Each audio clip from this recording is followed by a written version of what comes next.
the Snail Trail 4x4 podcast. If you like going off-roading in Toyotas, wrenching on Toyotas, camping in Toyotas, and maybe even poking a little bit fun at Toyotas, and of course, hearing about how great heating issues are in Toyotas, then this is the podcast for you.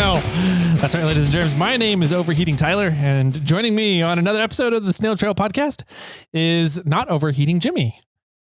How's it going? I'm good. How does it feel to have a vehicle that doesn't overheat? I think it works out fine. It works good? I don't know what it is, man. You just have had some continuous issues with overheating problems in the 4Runner, and it's all inconclusive. Like, it's all contradictive stuff.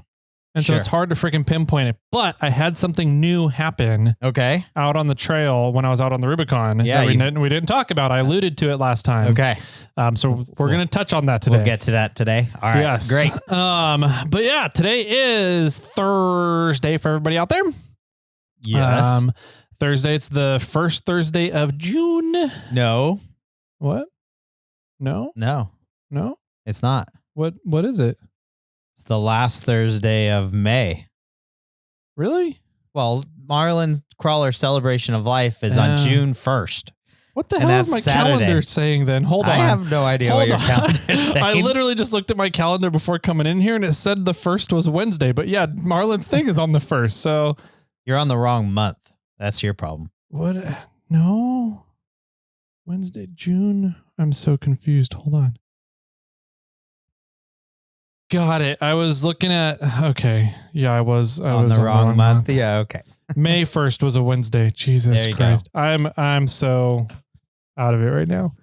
I got to bed at like 4 a.m. last night. That was great. Hey, yeah, that's early for you. That's an average. I was getting a little earlier, but that's a little later, but okay. But I got a 2-hour nap in at 6 p.m. yesterday. So there you go. Bonus. Yes. That was a bonus. That was nice. Yeah. Anyways. Okay. So the last Thursday of May, we got for everybody here. Yeah, man. Let's see. So that means we still have an Air Hub giveaway going on. We do. You have 2 more days, including today, to get in for the Air Hub giveaway. Thank you to MORRFlate for this awesome giveaway. The Air Hub is your one-stop shop for automatic air ups and air downs, which is a really cool new device. Yeah, it's pretty sweet. We've been using the production samples that we got, and they're awesome. And we found a couple of things that were like, it works great, but this could be done, I think, a little bit better to add a little bit more user friendliness. Sure. And so we've been able to redo some of the programming. Oh, wow. For the first production batch to make sure that those changes make it in for the first production batch. Oh, wow. Cool. So, yeah, it's going to work out awesome. So it only beeped when it was done. Okay. Which works in quiet environments. Yes. And so when I was out on the Rubicon, airing up and airing down in the spillway, they're dumping Loon Lake right now, right? Yes. Out right next to right at the spillway. Right at the spillway. And it's freaking loud. Yeah. And I couldn't hear it beeping. And I was like right next to the Air Hub. Okay. So I was like, I wonder if there's another way that we can signal that it's done. Can you backlight the screen? The screen is backlit. Okay. So we are making it in the programming that the screen will flash now. Perfect. When it's done as well. So there'll be auditory and visual cues. Yep. And then the other thing was that it only gave you the readout of the pressure when it checked to make sure that it was on track. And now it will give you the readout as it's going. Okay. So kind of like the PSI Pro compressor does. Yeah. And so that is it instills more confidence. Like the unit was dead on every single time. So you just need to learn to trust it. But now you can kind of watch it go. So if you're not fully trusting it, you can kind of glance over and see where it's at. Sure. When it's airing down, how does it know where it's at? Because when you're releasing the pressure, the pressure's at 0. That's a good question. So this is, it's essentially reading what the algorithm thinks it should be at. Yeah. Okay. So it's not going to be exact dead on like it is when it does the checks, but it'll give you an idea within I'm guessing about 2 to 3 PSI of what it's at. So it's meant to give you an idea of how long is left in the process. So you can look at the screen and be like, okay, we're at 20 PSI. We're going to 5. So you have an idea of where it's at, right? It won't be exact, but it's where the algorithm thinks it is at that time. Right. Got it. So there's that. And then there was something else that we're, going to be changing and adding into the programming, but I forget what it was off the top of my head right now. Oh, well. But it's being able to go out to the Rubicon and going out and testing the products and going out and playing with the products and being off-roaders ourselves. That allows us to create product very much, I don't know what I'm trying to say. Be able to create product that works for off-roaders. Right. 100%. Because you're off-roaders, you're developing it for off-roaders, and then the off-roaders are going to enjoy it. Exactly. It's going to work at the best that it can for the off-roading communities. That's outstanding. Yeah. And we've got one of those giving away an entry ticket in line for a MORRFlate Air Hub once they're released. One of those winners is this month. Yep. And to get in, if you want to be a winner, you have to go over to iRate 4x4, go down to the Snail Trail 4x4 podcast, and then sign up there on the right side if you're on a desktop, or at the bottom if you're on a mobile device. Cool. That's the way to do it. If you want to be a wiener, go to iRate 4x4.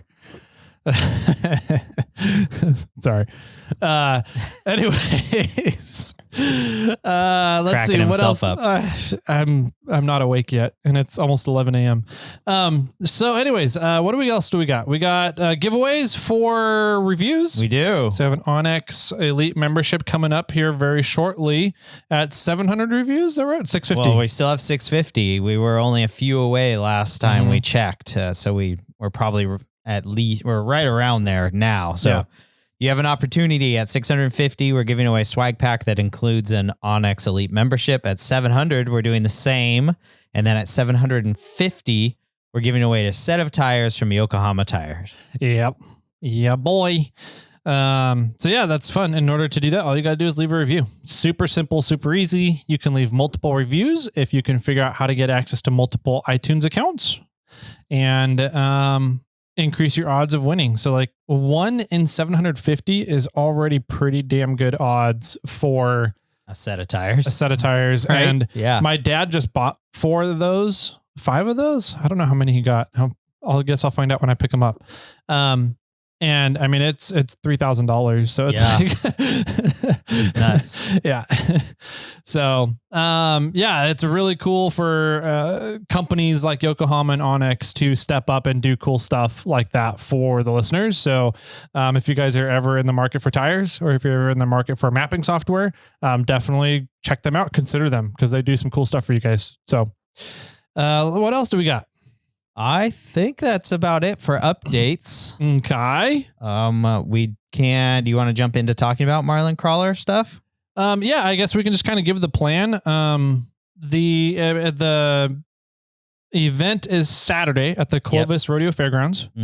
And it starts, gates open at 11 a.m. There is a show and shine. It's just essentially a giant meet and greet. There's going to be time for Big Mike and Christine. So Big Mike is Marlin's son.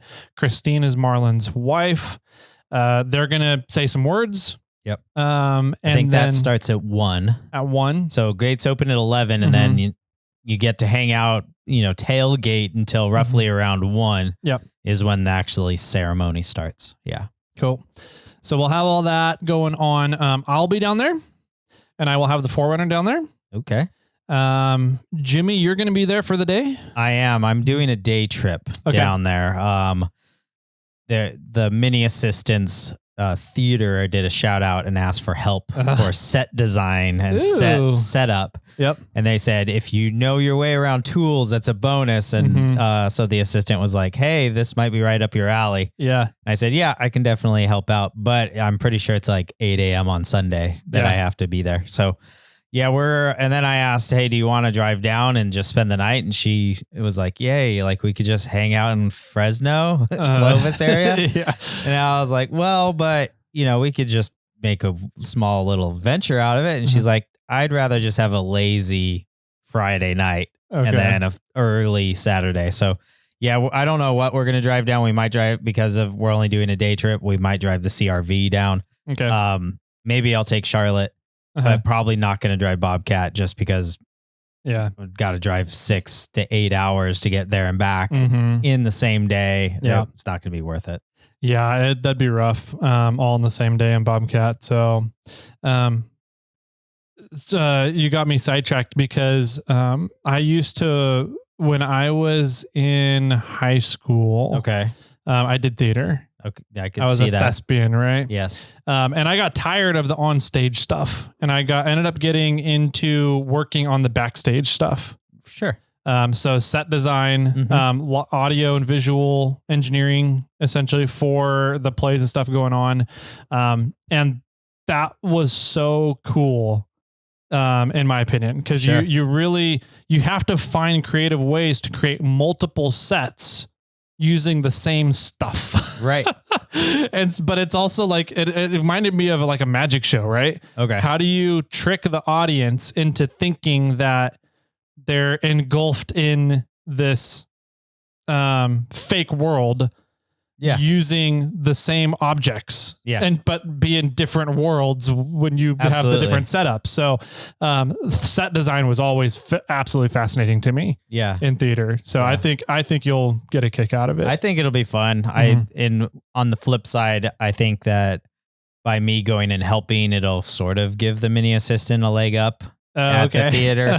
So, granted, I'm going to do it because they asked for help. But there's a part of me that's like, well, hopefully if I'm showing more face, then she might get better roles or get more lines. We'll see. I'm not doing it for that. You're just teaching her how life works. Really? Yes. You got to grease the gears sometimes to get what you want. Kind of do. You kind of do. Yeah.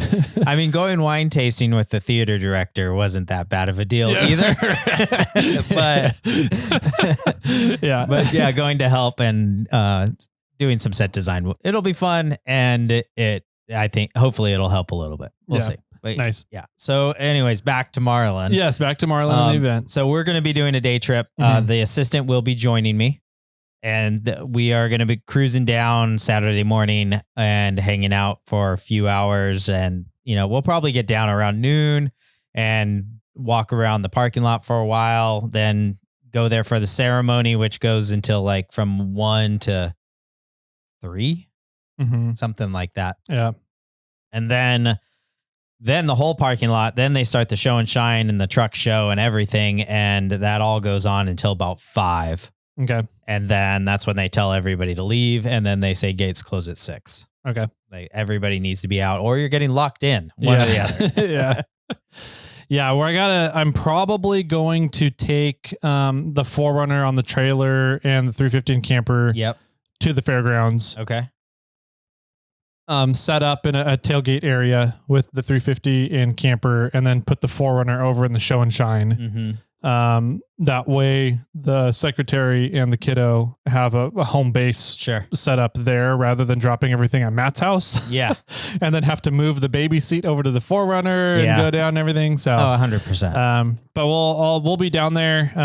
I'll probably be walking around as much as possible, but I've also got a 3-month-old that I'll be dealing with while I'm down there too. So, let's see. I did get confirmation from Ormhoff. Okay. That they did receive Marlin's submission. Nice. But that's all that they can tell me. I was like, that's fair. And then they're going to be selecting submissions or winners in August, September and announcing them. So he's elected, I guess, is one way to say it. His submission is entered. Yes. And he has the opportunity to win this year's round. For being a Hall of Famer, the Off-Road Motorsports Hall of Fame. Yeah. But they won't, obviously they don't know the answer if he won or anything or if he got elected yet or not. But okay, cool. Yep. So we'll be able to talk about that. I think what I want to do is see if we can rally people at the Celebration of Life to email Ormhoff and just say, hey, I heard Marlin got entered for this year's Motorsports Hall of Fame. It would be awesome if you guys selected him for these reasons. Right. And just inundate the Hall of Fame selection committees with reasons and the community as to why Marlon should be elected, why selected. Yeah. So I think I'm gonna try and throw that out. I'm gonna tell Mike and Christine before they go up and talk and just be like, hey, just so you guys know, this happened, and now I think we should rally the troops. And this would be an awesome spot. They're expecting fantastic. They're expecting something like 3,000 people. They said. Yeah, I know. It's gonna be nuts. Yeah. So I'll get you guys more details. I'll find the email that we need to email them, and we'll put it down in the show notes. How's that? Perfect. And then we'll talk about it on future podcasts up until the selection in August, September. Yep. So. Sounds good. Sweet. Cool. I think that's that. All right. Yeah, I don't know. The only other thing that sort of popped into my head is our good friend Sue Bunn. I saw her. She got out and about this weekend. They went out to their property out near Fordyce, which we did an episode on previously, just last Mondays. But she's still going through all kinds of crazy chemo and radiation and everything that goes on with cancer. So if you, have some extra money in your pocket and you want to help somebody out, we do have those in the show note, those ways that you can donate in the show notes as well. So you can go over there and do that. Cool. All right, cool. I guess that does it for housekeeping stuff. Okay. Nice and quickish, easier at the end of the month. Quickish. Next month is Tool Month. Tool Month. So be prepared. Yep. You guys know from previous years that we do something every single week for Tool Month. Yes, we do. So we talk about it on the weekly podcasts, as well as put out all the contests. Pretty much they're on social media. So be paying attention. Gear yourself up to pay attention next month for Tool Month coming up. Because we have some more fun activities, and a couple of the contests are different this year. Yes, they are. Absolutely. So that's starting Monday. Yeah. So keep your eyes open. It's on social media, primarily Snail Trail 4x4, and on the podcast, because we got things happening on both ends. So get over there, follow Snail Trail 4x4 if you don't already, and get ready for some fun little contests going on. Yep, should be a good time.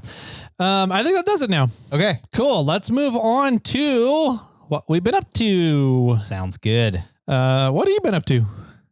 Not a lot. Since we recorded last, I had a matter of days. I had 2 days because we typically record on a Tuesday. So I had Wednesday and Thursday to get my life together because Friday the assistant took the day off. And then which was, that's fine. But what was cool was that at the mini assistant school, they were doing a lunch with loved ones. Oh. And so you could sign a waiver to allow yourself onto the school grounds. And then you'd bring your child or children lunch. And they did like a picnic style thing. So we were all out in this like quad. And the mini assistant wanted curry pizza. What? Curry pizza. That's a thing? It is a thing. Jesus Christ. Fantastic. No. Indian pizza. You do not put curry on pizza. Sure. Do you put curry on naan? I don't put curry on anything. Okay, that's your first problem. It's kind of a naan bread. And then they just put their curry style stuff on it. It's not nearly as like wet as like a normal curry is. It's a little, there's a sauce like, tomato sauce, but then the spices and everything are there normally, or that quite the same. The mini assistant likes a paneer pizza, which is their cheese style. But it's like cubed cheeses spread on top with some spinach sauce. Okay. Is the one she likes. I like the chili chicken pizza that they have, which is super tasty. Okay. Regardless, no more pizza talk because I'm hungry. So on Friday, the assistant took the day off so that we could go to lunch with loved ones. And then we were going to take the mini assistant out of school, but they do this like brothers or sisters thing, which is like the upper graders partner up or are teamed up with a like kindergartner, and they like go hang out with them like once a month or whatever and play a game or read to them or do something. And so that Friday was their last day that they were going to be hanging out with their buddy. Okay.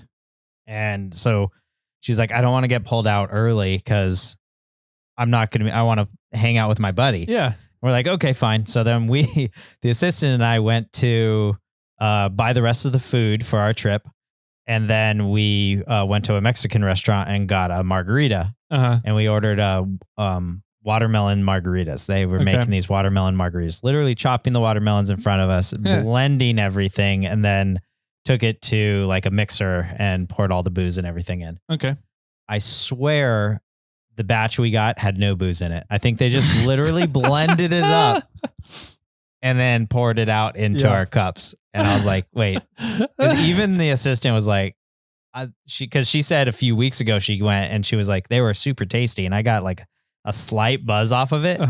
And both of us were like, we can't taste any alcohol. Yeah. And like, we don't feel any alcohol. And so we were joking. I was like, did you pay for them? Like, she bought the round and she's like, yeah, I paid for 2 margaritas. I was like, I would have said something. Yeah. But not like you can show that. I mean, we drank it. You can't prove it. But. So I used to work at an Applebee's. Yeah. In college.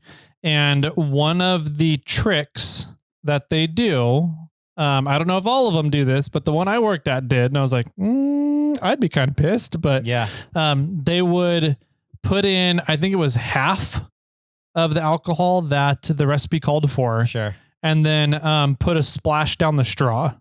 Oh, yeah. So that the first hit you take of the drink, you get a lot of alcohol for how much you're drinking. You're like, oh, there's good alcohol in this. And then you forget about it. Right. Right. For the rest of the drink. That makes sense. So We didn't even get that. You didn't even get that. Jeez, okay. We just were drinking and it was like, wow, this is great watermelon puree. That was it. Okay. Yeah. So then we went and picked up the mini assistant when she got out of school. And then we drove to Bodega Bay. Oh. And we spent the weekend out in Bodega Bay. Cool. Out for the Memorial Day weekend. And so we got out there Friday afternoon. My parents rented a house out there for my family and my brother's family. And all of us got together. So we got there about 5:30-ish. And then my parents got there a few hours earlier and my brother's family got there a few hours later. So once my brother's family showed up, we all ate dinner and we just kind of hung out that day. Didn't do a whole lot. I mean, they got there like 6 or 7. There was a hot tub. So a lot of the kids and the ladies went into the hot tub and us guys sort of sat around and had a beer and relaxed. Next day wasn't our beach day because it was supposed to be windier that day, but we still went down to the beach for lunch. We made our lunch, walked down to the beach, ate lunch, hung out there for a little while. We had to like coax the kids to leave. Like, this isn't the beach day. We're only coming here for lunch. Like, it's time to go. So then once we got off the beach, back up to the house, cleaned ourselves up a little bit from the sand, we went into Bodega Bay City, the city of Bodega Bay. Yeah, I don't know how to, that sounds a little weird, but we went into town. There was an interesting like memorial to a child out there that I've never seen before. I've been to Bodega Bay a few times. But there's these bells, this like little hike that you can walk out to, and like 100 bells on this, like on the hike. So it's a memorial to a child that was from Bodega Bay that was in Italy and accidentally got shot for some reason. I'm not sure. And then they ended up donating his organs in Italy. And then a bunch of the people that received the donations gave the family bells as like a thank you. Interesting. And then the community of Bodega Bay ended up donating a whole bunch more bells. And they built this shrine kind of out of bells for the child. And then people from all over have brought bells when they go on the hike and just add to this hike. All the trees as you're walking through like this path all have these bells on it. That was pretty cool.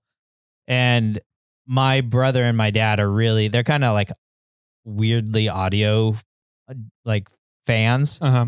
My father loves to record random noises and then take it into a computer and tweak it and then turn it into sounds for a synthesizer and then create sort of ambient music out of it. Okay. You can see my dad doing that. Huh? Yeah. And my brother's in a band, so he enjoys kind of like finding, he has a weird ear for some of those things as well.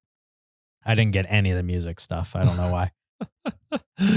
So the day that we went was the windier day. So there was a lot of action with the bells. And so that was fun. We did that hike. It was really short. So we kind of extended the hike and walked farther back and just made a longer hike out of the day. We went into town and there's a fun store called Candy and Kites.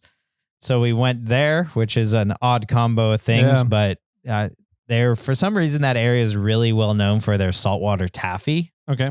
And then they get a lot of wind, so they have kites. Perfect. So we know ended your target market. Where right. 100%. Candy and kites. Yep. Or kites and candy. I forgot. It was one of those. So we earlier that day we tried to fly some kites, but the wind was so vicious that. Did you guys lose a child? No, we didn't lose a child. We didn't lose a kite, but the kites were. They wouldn't fly because they were just at a wrong angle for the kite. Okay. Because it was so windy, it was like pushing everything back, and then it was just falling backwards because it just wasn't designed for that high of wind. Okay. So we bought another kite, and we bought some candy, and we bought some other little doodads at the shop, and then we went to a few shops, and like we bought another beach blanket and some other little things. The assistant found some earrings she liked, so I secretly bought those, and our anniversary is coming up in like a month, so I'll actually this next month. So I'll give it to her for our anniversary, and hopefully she'll be surprised. Hopefully she still likes them, right? Yeah. She goes, "Oh, I was kidding about those." Yeah. Oh, well. Happy anniversary. Yeah. Yeah. And then we went back to the house and hung out the rest of the night there. We found that they had an SNES. Really? Yeah. Okay. At this Airbnb we had. So we pulled that out and put it connected to the large TV. It was in like the guest room. And like we started playing Tetris and Mario and Donkey Kong and NBA Jam, which was fun to go back in NBA Jam. And then I don't know when it was, 94 or 96 or whatever, and see who's playing and who the names are. The teams, and there's people names that were on other teams than I remember them on. You know, so there was Sacramento Kings players that were on other teams, you know, and I'm like, wait, that's weird because I'd know them from being on Sacramento, but not on the Lakers. Like Vlade Divac was on the Lakers, but we know him as the Sacramento Kings. So yeah, it was kind of fun, and we ended up playing the Bulls, which was Pippen and somebody else, and Jordan, I guess, had retired or something by that time, or took his break or whatever it was. So that was a lot of fun. My brother and I played that. We played Apples to Apples as like the whole entire family, which for those that don't know Apples to Apples, it's like Cards Against the Humanity, but for children. Yeah. Clean version. Yeah. Ones that the kids can play. But it was fun because it's a game that all ages can play, and there's no advantages really to being an adult in that game, which is pretty cool. Yeah. So the kids were having a blast and the adults were having a blast. Most everybody went to bed pretty early that night. My brother and I stayed up pretty late and had a few drinks and continued to play NBA Jam for a while. The next day was our beach day. So my brother and I were a little slow that day, but the wives helped out. And then, we just went down to the beach, hung out for all day down there for the most part. I think we got down at like 11 and left at 4 to 5. Just hanging out. It was a beautiful day. The wind did pick up in the afternoon. The new kite flies fantastic. It was a lot of fun the like line on the new kite was like twice as long as the line on some of the old kites. So that thing was like way out there. We got all 3 of our kites up into the air. So that was kind of fun. There was a ton of driftwood around. So I started building like a little lean-to little thing out with all this driftwood. I had to enlist my brother once in a while to help me move a log or get something where I needed it to be. But I found a few logs that had like Ys in it and buried those, and then got a really long piece of wood and had to have my brother help me lift the first part up. And then the second side was not so bad. But so that was probably 15 feet. So I would lift it. One side was up in the air, maybe 6 feet. The other side was up in the air, maybe 2 or 3 feet.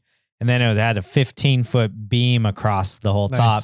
Then I started laying slats out the back and kind of like teepee style, but all along the ridge beam. And then I tried to find smaller pieces that I would then lay perpendicular to the rafters in this case, and filling those up. But I ran out of wood. So it sort of filled up. But then we moved underneath it because we kind of had some shade. And so that was fun. And then by the end of that, it was like, okay, I'm tired. I'm done. I'm spent. Yeah. You know, it was a lot of work. And then everybody's like, let's go up. And so we went back up. We hung out as a family. We traded off. So one day my brother made breakfast, and then lunch was sort of on our own. Then we made dinner, and then we made breakfast, and then my brother's family made dinner.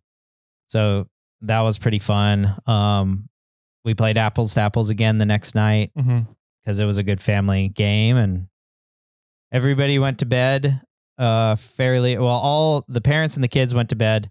My parents and the kids went to bed, and then the 4 like adults, my wife and my brother and his wife, we all stayed up, but I was so tired from all the work I did. So I went to bed early. I went to bed at like 10 something. And then the assistant crawled into bed like 12:30 or something like that. They were playing. The assistant doesn't do music, but likes music, right? We go to a lot of concerts. So she started a playlist of cover songs. Okay. Right. And my brother loves music. So the game was who's singing and who did the original. Okay. And, you know, my brother got a lot of them, but at that point I was like, I'm done. I'm going to bed. So, but they had fun. They had a good time staying up. Next day we packed up and we drove from Bodega Bay to Sonoma because my parents are selling my grandma's house. And it got a bunch of work done. Then I wanted to check it out and, you know, see it before it was sold. And we did that. And then we went to the square and we walked around the square. And then we took the mini assistant to there's a mission in Sonoma, and she's learning right now about missions. She's 4th grade? She's in 4th grade. Yep. Cool. And so she's doing the mission segment literally at this point. They don't do the missions thing is not nearly as large as it was when we were kids. Like I had to do a whole report on it. I had to build one. I had to lay it or draw it. And I built mine out of like sugar cubes. And I did a whole bunch of stuff for the mission. Now, because I guess what they're saying is because the missions were so bad to the Native Americans, they don't really talk about the missions quite as much, but they do way more about Native American history in 4th grade, which is kind of interesting. Yeah. They still do a mission segment. It's just not nearly as large. Okay. There's way more about Native Americans. Okay. Yeah. So we did the mission tour and we got to ask the mini assistant a lot about like where, you know, because they had diagrams on, you know, of all of California and all the missions all the way up and down from Baja California up to the Sonoma mission, which is the most northern mission in California. And they had diagrams of all the Indian tribes throughout the area. So we were asking her, like, did you choose a mission? No, they didn't do that, but they chose an Indian tribe to talk about. And we're like, okay, where's the Indian tribe? Yeah. You know, and she kind of pointed to the area where it was. I forgot what the name of it was. And then we talked about how that Indian tribe was close to this other mission, you know, and we talked about how we were touring the mission and how they sort of related and how they got sort of, I wouldn't say, well, they sort of enslaved the Indians to do a lot of work to create the missions and didn't give them anything back, no pay or anything. So yeah, we talked a lot about that. And then our ticket to go into the mission also got us into the Vallejo house, which I have never been to before. I've never heard of it. I didn't know what it was or anything, but it was only like 3 miles down from the Sonoma mission. And apparently Vallejo was a dude way back like 1820 or something like that. He was a Mexican citizen more or less his entire life, and was up in this Sonoma general area, and had a great life for himself, created a lot of what we know as downtown Sonoma and the square, and did the layout of the town and built a bunch of the buildings and helped build the mission. And then he didn't want to live in town anymore. So he moved himself out to the country. But when he moved out to the country is when California said, hey, we're no longer part of Mexico. We're now part of the United States. So he built a very, air quotes, Western civilization style house, not a mud brick, adobe clay style house. And so it's more modern, really cool looking, extreme Victorian-esque style, extremely tall, like roof lines, steep roofs, very ornate. And I didn't realize, and I said, so does he have any affiliation to the city of Vallejo? And the ranger lady's like, yeah, he pretty much developed that town as well. Wow. Lost a lot of money in it because he tried to start a water company down there and it didn't really take off. And so he started the company, or the city of Vallejo, and the city of Benicia, which was his wife's name. Oh. Yeah. So I was like, wow, there's some history I never knew. Yeah. And then after that, we drove home and had to do chores and figure out what we were going to do for dinner, because we didn't really plan on that. And we're pretty much out of food. So yay. Yeah. But we were all pretty full because we had a late lunch and we had some snacks. And so really all we ate for dinner was watermelon. Just a super light watermelon meal. Puree. Yeah. More watermelon puree. No tequila in it for all three of us. But yeah, that was my weekend. It was really low key. It was a lot of fun to hang out with the family. Usually we do a Labor Day trip, but the mini assistant goes with her dad on Labor Day. So we've completely changed it around now to Memorial Day.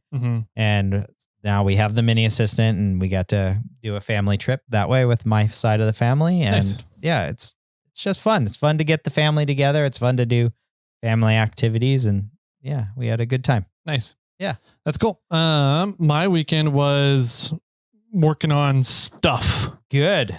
Yeah. So I saw you did one thing. I got a couple things done, which is nice because I had this kind of backlog of projects I was building up in my garage. Yeah. Me too. Yeah. So the first thing I did was the hood struts. Yes. I saw those. I put hood struts on the 4Runner, which is so much nicer. I've been wanting to do that for a while. I should do that on Bobcat. It's nice. Mainly because I almost can't reach. That's my big issue. And I'm tall too. Right. Yeah. And like, I've had other people try and put my hood up and they can't, they just physically can't. Yeah. Because the rig's too tall. And it was borderline for me. So see, I have to use it's borderline for me too. I can get the kickstand up into the hood. No problem. Just by barely like pinching the very end of the hood and pushing it up on Bobcat. But I don't know if I put hood struts on there, if I would be able to grab it and pull it down. Yeah, so that's true. You have to put a little grab handle. I might have to have a little lanyard to come hanging down so I can close the hood. And Bobcat's lower than Kermit is. So yeah, that's funny. Yeah. So the hood struts came out great. Cool. It was something I wanted to do for a while, and my doppelganger, Justin Braun, did it on his 4Runner. Okay. Yeah. And I was like, okay, and the problem I had with it was I didn't want to I don't know how to measure for struts, like opening struts. And so, I didn't want to research it, but I didn't know who had them ready to go for 4Runners. Right. And so he found some place and he goes, yep, I put it on. It was about a 10-minute project, and everything went together super easy. And I was like, Sweet. I'm going to get those. So did you pop rivet them in the hood? The top ones are pop riveted into the skeleton of the hood. Yeah. Into the frame of the hood. Yeah, sure. Okay. So it doesn't go through the top of the hood. Correct. Exposed on the top side. Understood. Okay. Yeah. But I didn't have a pop rivet gun. Oh. Yeah. I have a nut-cert gun. Okay. But I didn't have a pop rivet gun. Same sort of difference. I mean, couldn't you use nut-certs? I probably could have. They tend to be a little bit deeper than rivets are. Yeah. So I didn't know if having the nut-cert on the back was going to be too much for the space between the skeleton and the hood. So I just went with the pop rivet. And I've been wanting a rivet gun anyways, finding an excuse to get one. So there you go. Yeah. So I have one now. So that was a fun project. Got it done. It was about 15 minutes to do it. That long. Once I kind of figured out the process.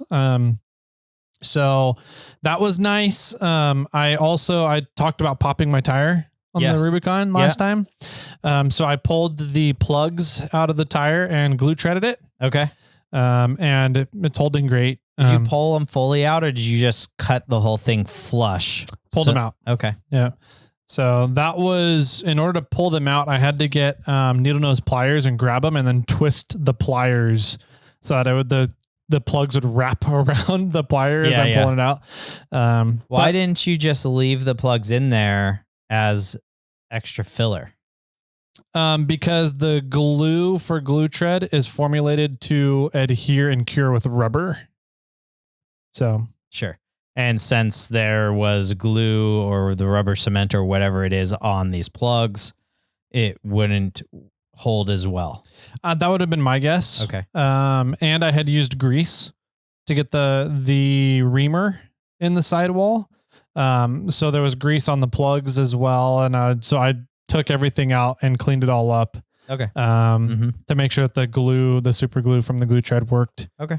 Cool. But that went on great. Some of the tricks for glue tread that makes it work a lot better is don't have any air in your tire. And that seems obvious. Yeah. But I've watched people start to try and patch it and with air in their tire and the air's coming out and like, no, you can't do that. Yeah. Because the glue needs to be able to cure just fine. Right. Well, and you don't want pressure pushing on it when you're putting something on it. Just, it's like, you don't want it already trying to pull itself off while the glue is trying to dry. Yeah. Yeah. Yeah. So you need to drain the tire of all the air. And I've seen when you think about it, you're like, oh yeah, that makes sense. But it's not, I don't know, for some reason it's not intuitive. It's not intuitive when people are kind of funny. They're like, no, I want to patch it. Like I've got a hole. Yeah. I've got to stop the air from coming out. I got to patch it. Yep. Yeah. Well, no, you need to let all the air out. Yep. Then start the patching process. Yep. And then tip number 2 is don't use the accelerator. Yeah, you've said that. So we had a lot of talks with Andy at Glue Tread about accelerator usage. Accelerator is an awesome thing for glue treads, but people don't use it right. Sure. And as soon as you don't use it right, it's done. It doesn't work. The glue, your patch, nothing will hold. Sure. So you end up having to rip everything off, clean over, and start from scratch. Okay. And so we just told Andy, we're like, dude, just don't do glue tread. It's just too risky, too easy. Don't do the accelerator. Yeah. It's too easy for people to mess up. And so he started now making the 4x4 kits without accelerators. Okay. And so you just put the glue. You have to kind of separate open the crack. Put your glue in your gash, your hole, whatever it is, put it back together and then sit there and let that cure for about 5 minutes just to get started. And then he didn't change the instructions to, he still has the instructions of put the glue on the tire. Right. And I'm a firm believer in put the glue on the patch and then put it on the tire. Right. And the reason being is it's a lot easier to put the glue on a flat patch rather than a vertical tire. Sure. Right. Yeah. And so again, user friendliness to make sure that it gets done correctly. And then the other thing is I don't do the dot method anymore. No. Yeah. So what I do is I take the glue and you have the applicator tip and I make lines. And I make the lines in the same direction that the gash will be. So I figure out what the orientation of the patch is going to be. Okay. And then my gash in this position was horizontal. Oh, sure. So I wanted to make the lines horizontal in line with the gash. Interesting. So, yeah, I did that. So I make lines instead of dots just because it's quicker. Yeah. And as long as you have air gaps between the lines, you have air then for the glue to cure. Right. And that's the point of doing the dots, is that you have air in between all the glue so that it can cure. Right. So the lines allows you to apply it quicker so that you can get it on the tire before it starts curing. So lines there, and then you kind of do a perimeter around the exterior of the patch, close enough to the edge of the patch so that when you put the patch on, the glue squishes out of the edges. And that helps to then lock in the edges of the patch and keep any air from escaping from the patch, right? Interesting. In theory, the glue in your gash will hold your gash together, right? And then the patch is mainly just to hold the tire together to keep the patch from separating. Right. The glue in the cut should be, well, in theory is enough to hold the cut together. Yes. The patch is just reinforcement. Yes. To hold the patch together. It's like, you can weld two pieces of metal together and it should hold. Yeah. Or you could add a brace and it'll hold even better. Yeah, exactly. So that's kind of the theory behind glue tread and patches. And so, and then the other thing is without the accelerator, you just have to spend more time holding the patch there and applying pressure. Okay. So, the whole process takes about 20 minutes, 25 minutes maybe. And you got to be patient because you just kind of have to sit there and hold pressure on it. But it's holding airtight, no leaks whatsoever on the first time at 30 PSI in the tire. So, And they are not DOT approved. They are not DOT approved. Correct. I'm making the personal risk assessment. Yes. That the hole was small enough that it will hold together just fine. I won't have any issues on the road, but it is not DOT approved. You should not be driving with a punctured sidewall. Do as I say, not as I do, kind of thing. I'm making a personal risk assessment here. Yes. It'll also make a great showpiece when it's out at shows. Yeah. So, I like your idea. I think the accelerator might be a benefit for those times that there is that ever so slight air leak that comes out of the tire. Because when one of the things I remember about our trip on the Rubicon is that when we would air the tire up, you could either see or hear air coming out, just barely escaping from the side of that. And what Andy did was he would lay the some sealant or the glue on the edge of the patch and then hit it with the accelerator to like almost immediately make it hard and cover it over and block that air. Yeah. That would be the only advantage or the big advantage I would see about having the accelerator. Yep. Is like you do everything you absolutely did and then run another bead like around the outside of the patch and then spray that with the accelerator. Yep. Yeah, I think that is the correct usage of the accelerator. I think that a lot of people end up putting the glue in your gash and then hitting that with accelerator before applying the patch. Yep. And that will then make the patch not adhere and cure to the tire properly. That makes sense. So, it's holding. It works great right now on the tire. I'm considering that a permanent trail fix for now. Right. Yeah. Absolutely. So hood struts, tire repair.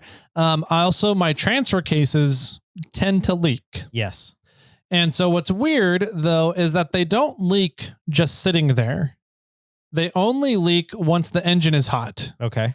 And so I've had a theory that it's leaking because when we had to do the 3-4 swap, the placement of the catalytic converter in order to make it California legal is really, really close to the transfer cases. I have maybe half inch between the catalytic converter and the transfer cases. And it's the seam right between the front and rear case. Okay. So I used the Right Stuff RTV. Yep. Which is awesome stuff. If you're going to do planning on sealing things, then that's the RTV you typically want to use. It works great. Did you use a specific color? the black one for oil. Typically they resist oil better.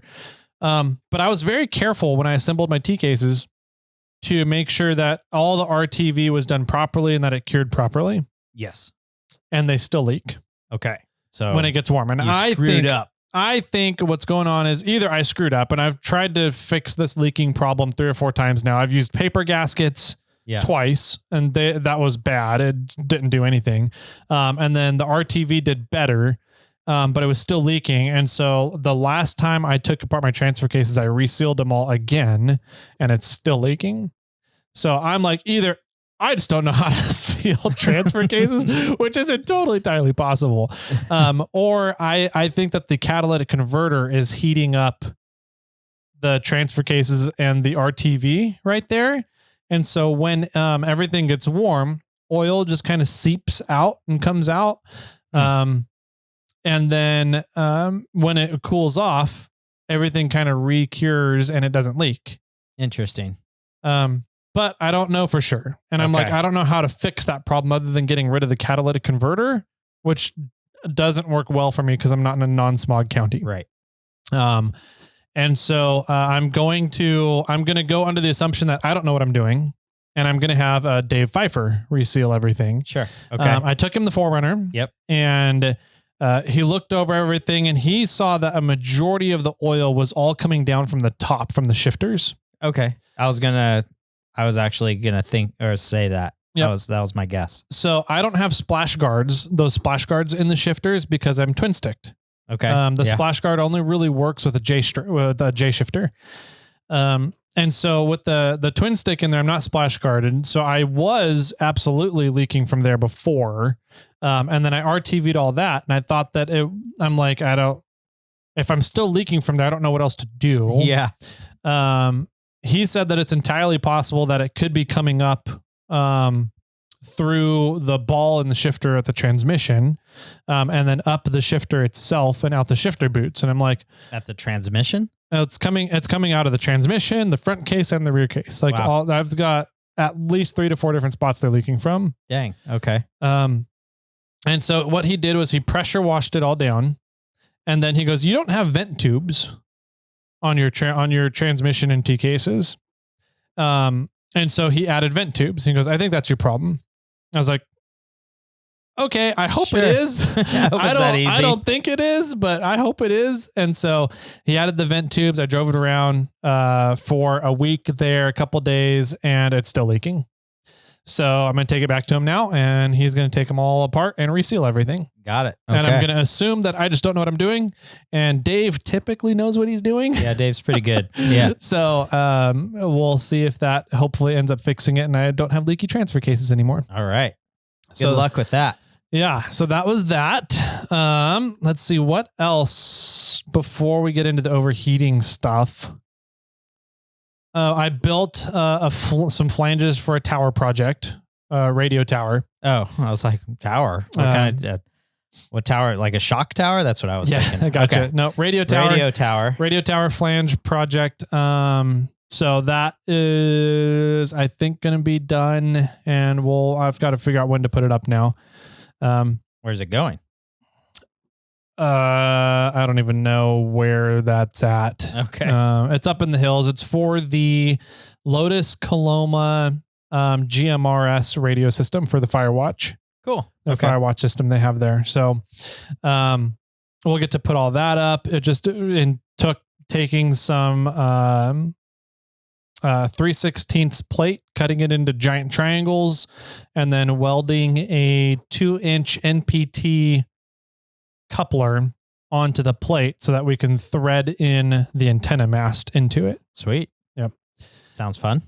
So then all I need to do is figure out where the holes are on the tower for the base plate and drill the holes into the flange at the same spots. So that'll be all done on site by hand. Okay. So we'll have that. I thought that came out really nice. The welds turned out beautiful. I'm excited. I love welding. It's so much fun. I need to do more of it. Yeah. Soon. Yep. Soon you're going to have a lot to do. Yep. And then my overheating issues. Yes. So what I did was I took the my valve for the heater core. Okay. To allow the coolant into the cab to go through the heater core. Yes. I closed that valve. Okay. Because we're getting to summer months. And you don't want heat coming through anyway. Heat coming through anyways, right? Yep. And now the air conditioning works amazing. It's really good air conditioning now. But I lost some cooling capacity because of that. Because your heater core acts like a second radiator for your cooling system, right? I was like, well, the capacity's still there, but yeah, I understand what you're saying. Okay. Yes. And so you have one less radiator now. I have one less radiator More or now. less. Exactly. Yeah. Okay. And so driving to and from the Rubicon, pretty much any time I hit an incline, just the temperature starts creeping up. And I'm like, why are we creeping up? We should not be creeping up. This is not like, I'm not stressing the engine out. I'm not running super high RPMs to make these climbs. But it would keep coming up. And I'm like, man, what is going on? I just don't understand. Are we just getting air trapped back there? I don't know what's going on. Because the radiator is still reading 215 at the upper radiator hose and 150 at the lower radiator hose. Right. So the radiator is cooling everything down to below the thermostat level. So I'm like, the radiator by itself should have enough cooling capacity to keep the system cool and the engine cool. Right. So why are we still creeping up? So now that you put hood struts on, you just need to drive around with your hood, the hood up. open. Yes. And so it'll catch all that air, shove it down into your engine bay. And so when you drive around like that, we'll see if your heat goes up. Yeah, there we go. We'll try that. Yeah. So I had a new issue though. Because it has never started creeping up and getting warm while crawling. Okay. While rock crawling. And it was doing that while I was out on the Rubicon last week. And I was like, it never really got up into high temperature, but the ECU thought it was 225 to 230, which is warmer than I definitely want it to be. Sure. Right. And warmer than it should be crawling around. So I'm like, what is going on? And on the way up there, the ECU was not reading the temperature sensor. Really? Yeah. And so I was like, I've never had that happen. It was before. just on straight cold? No, the gauge was reading. Okay. The ECU was not. Those are two different sensors. Right. So there's a sender sensor and an ECU sensor. Okay. So the gauge. So are you reading this on another app also? Yeah, on Torque. On Torque. Yeah. Got it. Yeah. So I pulled up Torque because my gauge would kind of keep going. It would kind of get warm and then drop down. And then kind of get warm and drop down. I was like, okay, is it just fluctuating when the thermostat opens? And yeah, right. And then like it would get warm, and then when it would drop down like just below halfway point, which I'm like, that's lower than 190, like 180. I think my thermostat's a 190. So I was like, that feels like it's dropping below 190, which makes sense if my radiator is putting out 150. Yeah. And the thermostat opens real quick and blasts in 150 degree coolant into the system, then it should be dropping below 190 before it goes back up to operating temperature 190, 200. So I'm like, okay, that sounds like it's working right, but it just seemed low. So I tried to pull up the ECU measurements and it just had a dash. Yeah. In that for the ECU. And I was like, that's weird. It's never done that before. I was like, I don't know why the ECU isn't reading that sensor right now. And so that was the first new symptom. Okay. Was the ECU not reading. Mm-hmm. The second new symptom was getting warm while crawling. And by that time it had started reading the ECU sensor. And the third symptom was the needle on the gauge started bouncing around. Really? It has never done that before. Yeah. Which typically means you have an air pocket, an air bubble in your system. Okay. I was going to guess that the cable was going out. So because typically if the needle starts bouncing around, you have an air pocket in there, right? Okay. But I'm like, it should have worked itself out by now. The only thing I've done differently is I closed off the heater core. Mm-hmm. So maybe closing that off caused the air pocket to finally work its way through the system. But I'm like, it should work its way out by now. I mean, especially like going up whale bones, that air pocket would pull itself up to the top of the radiator. Yeah, I guess it would depend on how long you are on whale bones. Yeah. And so I'm like, that's weird. And then what happened was the needles started bouncing around based on engine RPM. Sure. Which tells me that it's an electrical issue. Yes. More than an air pocket issue or anything. Yeah. So my new theory is that, and it doesn't like spike the temperature. It doesn't get into overheating.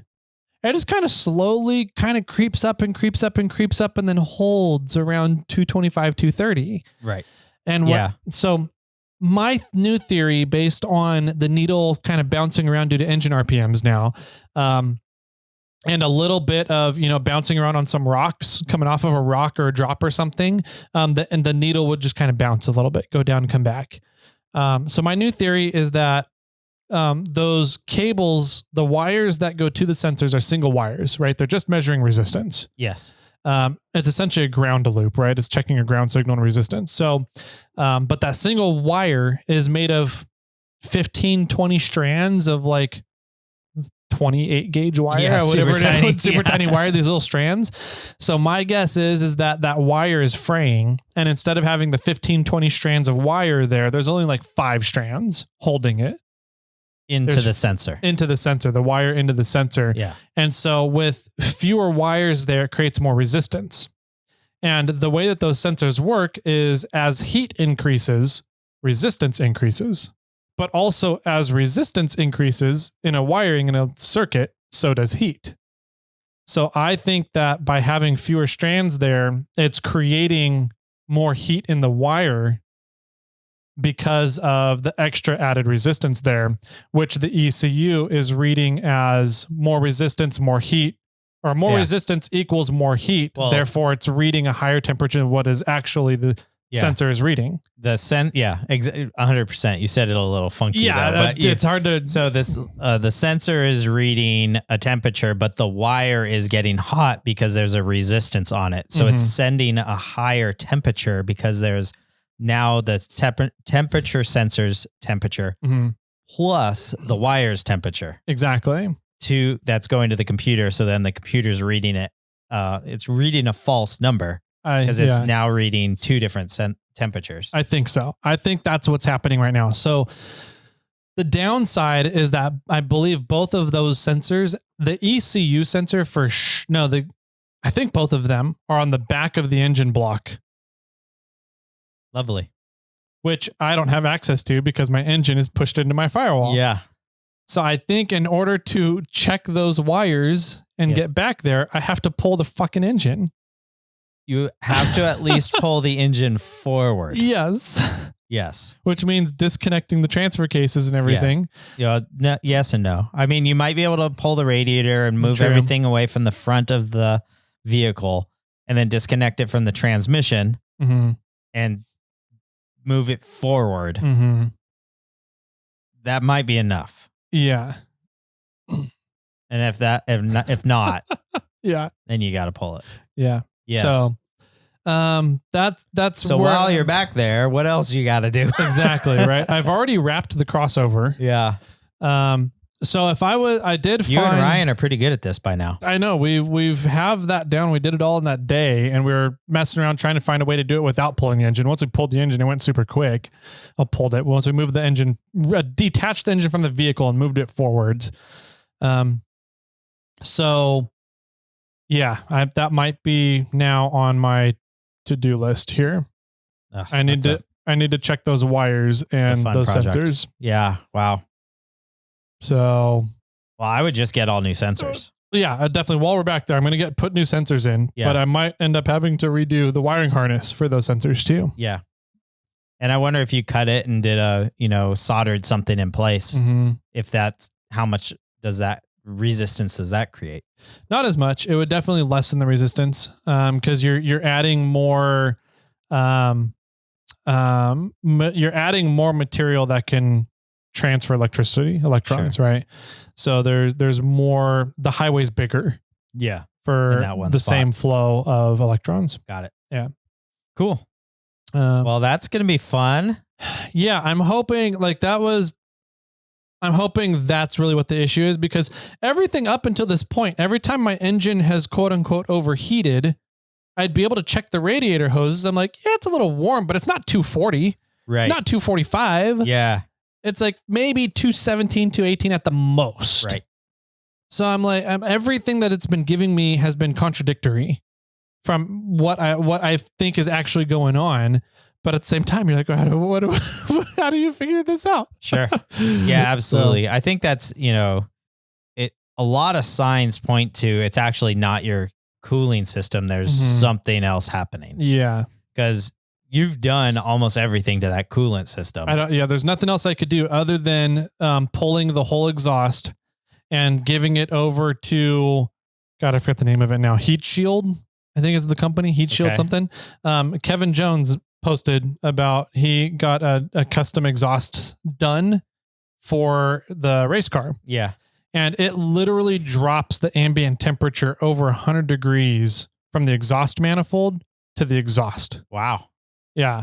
And it's some really nice stuff, but they take your whole exhaust and wrap it with this custom heat shield. And it's awesome stuff, but it's minimum $1,000. Yeah. To do it all. And in order to pull my exhaust, I have to pull the engine. So I was like, that would be the ultimate step right there. If I think that the exhaust is trapping heat back there between the engine and the wall, I don't know. If you're going to pull the engine anyway. Yeah. That's where I'm at now. And the next route is to play around with the sensors and check the wiring harness back there.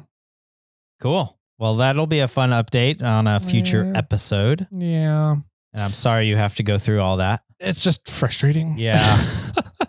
Well, this whole fiasco has been frustrating. Yeah. Like every few weeks, there's a new issue, new thing, new outcome, new symptom to try and figure out what's going on. Same problem, different day. I mean, that's really what it comes down to being. But yeah. Well, fingers crossed this is the answer this time. Hoping. Yeah. We'll just got to see when I can sit down and do it. The other thing that I did was I started putting together the nitro coffee. Oh, did you? For my bar. Okay. Yeah. So I've had to try and figure out how do you brew coffee in 5-gallon quantities. Yes. Well, yeah, really big. Do you have one of those deep fryer pots? I don't know. That would be great. Yeah, just get a big ass pot, and like we did it in rafting. Cowboy coffee. Yeah, cowboy coffee. Yeah. That's what we did in rafting. We had this big ass pot, a huge burner, sounds like a jet engine. It can boil 10 gallons in like 5 minutes, something like that. You just dump the pounds of coffee straight into it. Yep. And then just strain it afterwards. Just siphon it something. Yep. But I was like, we don't have that. And I wanted to see if there was an easier way so I didn't have to do all the straining afterwards. And so what we came up with is cheesecloth. Sure. So, I made little balls of coffee, 8 balls of coffee to do 2 pounds. What do you mean a ball? So I got 2 pounds of coffee, and then, I scooped, what was it? A cup and a half. Oh, you put the grounds in the cheesecloth. In the cheesecloth. You made the tea bags. I made tea bags. Yeah. Coffee bags. Coffee bags. Yeah. And they're reusable, right? So, I zip tied them up and then zip tied 4 balls together. And the biggest container I really have without using like a Home Depot bucket, can hold about 1.5 gallons. So I'm doing, about 1 pound of coffee at a time and 1.5 gallons for brewing. And then, I will do another batch of that. And so that should give me about 3 gallons of coffee. And then I'll dilute it up to the 5-gallon mark. Got it. And I'm letting each batch brew for about 1.5 to 2 days. Wow. To steep in there. Yeah. So it gets as strong as we can make it. Yeah. And then there's going to be some testing involved in this for sure. Yep. But I would only believe that there's a point at which you've extracted all of the good oils out of the coffee and now you're taking out some of the bad flavors and like tartness or bitterness that's going to be coming with it. So there's a balance I think you're going to have to play with how long you're going to brew it. Yeah, it seems like I did some research, and it seemed like most people were doing it 1 to 2 days. Okay. For that volume? For that volume. Or that ratio, I guess. Yeah, it seemed like people that were doing like home brewed coffees and kegs were doing 5-gallon kegs. Okay. So, and it seemed like some people they would do a 1-to-1 ratio and then dilute it. So 1 pound of coffee to 1 gallon of coffee for the brewing, the steeping process. And then they would dilute it to the 5 gallons. And I was like, I want it. I don't know. And I don't know if. So they did 1-to-1. They did 1 pound of coffee for 1 gallon and then diluted it another 4 gallons. Yeah. So their final ratio would be roughly 5-to-1, 4-to-1. Yeah. And you're doing 3. I'm doing 1.5 or 1 pound to 1.5 gallons. And then I'll be diluting it to 5 gallons from there. Right. So 3 to 5 for 1 pound. So yeah, it's going to be about 5-to-1 ratio, I guess. No. Well, some people do a 1-to-1 ratio and then dilute. They get 1 gallon of coffee and then put 4 more gallons of water in. Yeah, true. You're getting 3 gallons of coffee and adding 2 gallons of water to it. Correct. So you're not even half. Yeah. And I'm using about double the amount of coffee. It seems like most people used 1 pound to 1.5 pounds.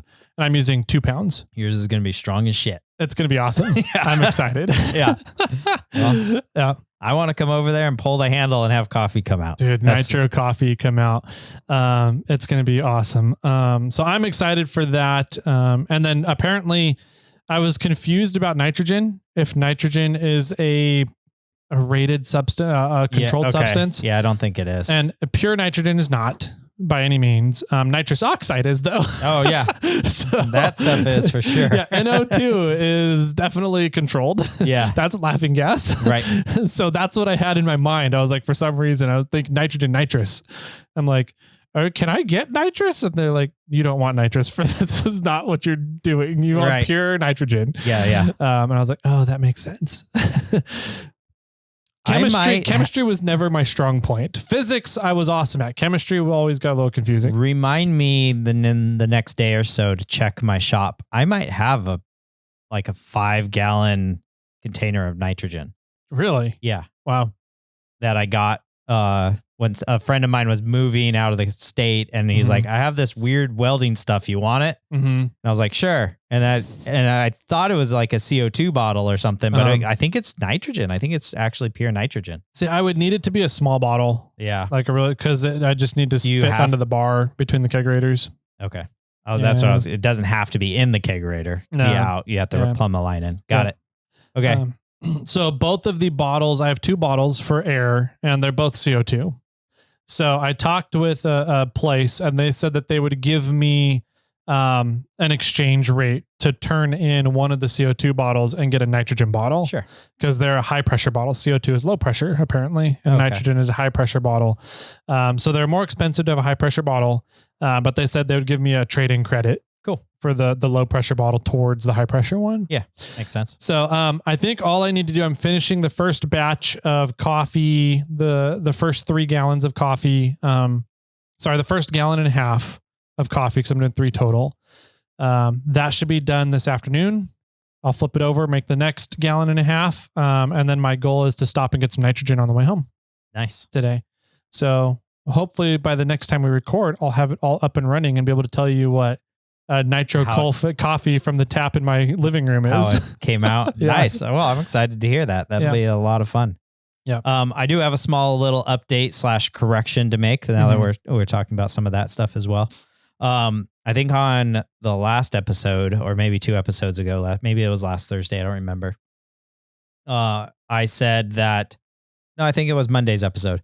I claimed that 12-volt fridges have only been out in the last decade or so. Somebody said, no, they've been out longer. And I said, and I kind of went back and forth with the gentleman a little bit, being like, well, they've been out for like a while, but not really in the rock crawling scene. Like they've been in RVs or all these other things.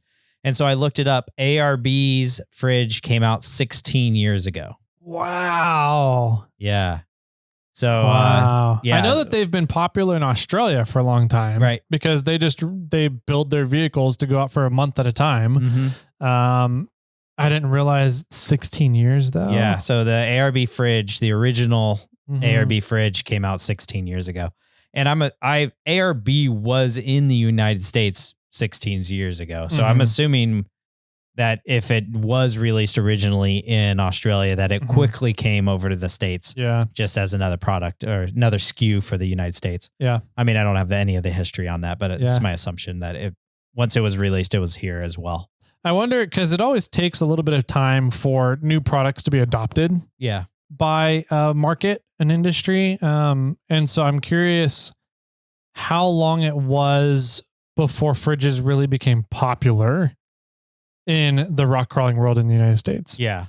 I don't see that. I don't know. That would be more of 10 years ago. Yeah. Yeah. Sort of a thing. I think that, the overland crowd has made it popular in the last 10 years. Mm-hmm. And then the rock crawling crowd has really started adopting it in the last 5 or 6 years. I would agree with those estimations. Yeah. I know that I've had your old fridge for at least 5 years, somewhere around there. And we used it to go this last trip to go to Bodega Bay because why pack a cooler and some ice when I can throw things in a fridge and I don't have to worry about ice? My brother did a cooler, brought his food, had ice, and then they were taking food home and they're like, oh, we don't have any ice. We're going to have to stop at the store to go home with the food. And I was like, sucker, yep. And then I used my Wagon Tech Lithium Cube 500 and charged it and then plugged it into the wall when we got there and charged that back up and charged the mini assistance switch on the way as well, because she didn't charge it before, so there's, it's not, some of these things are actually really nice. Yeah. They're a bit bougie, but hey, they're nice. I mean, I'm a big fan of making life nicer. Yeah, so. For sure. Yeah. That's cool. 16 years. 16 years. Yeah. I forgot. Wow, that's a long time. I forgot what it was. It was like 98 or something. No, it would less than that. My math is way off on that one. So we're at 2024 right now. Yeah. Whatever 2024 minus 16 is. That's what it came out to 10 be. years. So 2004? 2004. No, that'd be 20 years. Dang it. We need Constantine to do math. Constantine. Where are you? Yeah, too funny. Here, I'll get well, that's cool. 16 years, man. 2020. Oh, that's not right. Clear. 2024 minus 16. Go 2008. If I could type 2024, 2008. Yeah. Okay. Yep. Wow. 2008. What was I doing in 2008? I was I was moving up to Sacramento in 2008, I believe. Yeah, 2009. So 2008, 2009 right there. Man, yeah, I wasn't doing any off-roading then. Yeah, I think I was more or less about I was closing down my own graphic design business and starting at the medical company around that time. Wow. Yeah. Man, time flies. Yep. Well, cool. Looking forward to seeing everybody this weekend. If you guys are out down in Clovis. So we're looking forward to seeing you guys spend some time, shake some babies, kiss some hands. Yeah, I got nothing else for this episode. Do you? No, I think that's about it. If you want to get a hold of us, you can do that over on Instagram. I'm over at Snail Trail 4x4. Tyler's at 4x4 Toyota Tyler. You can email us, Jimmy or Tyler, at snailtrail4x4.com. Or you can phone in and be a part of our snail mail episodes that come out on Friday. And that phone number is area code 916-345-4744. Sweet. I like it a lot. And if you guys have any ideas for the cooling system and electrical stuff, maybe, let us know what that is on the voicemail line. Love to hear from you. As well as if you have any ideas on good ways to brew large amounts of coffee, let me know that too, because I'm going to be doing more of it in the future, most likely. And with that, I guess, Jimmy, any final words for everybody out there? I got a ton of splinters. From all the wood. All the wood I moved. And with that, my friends, keep crawling.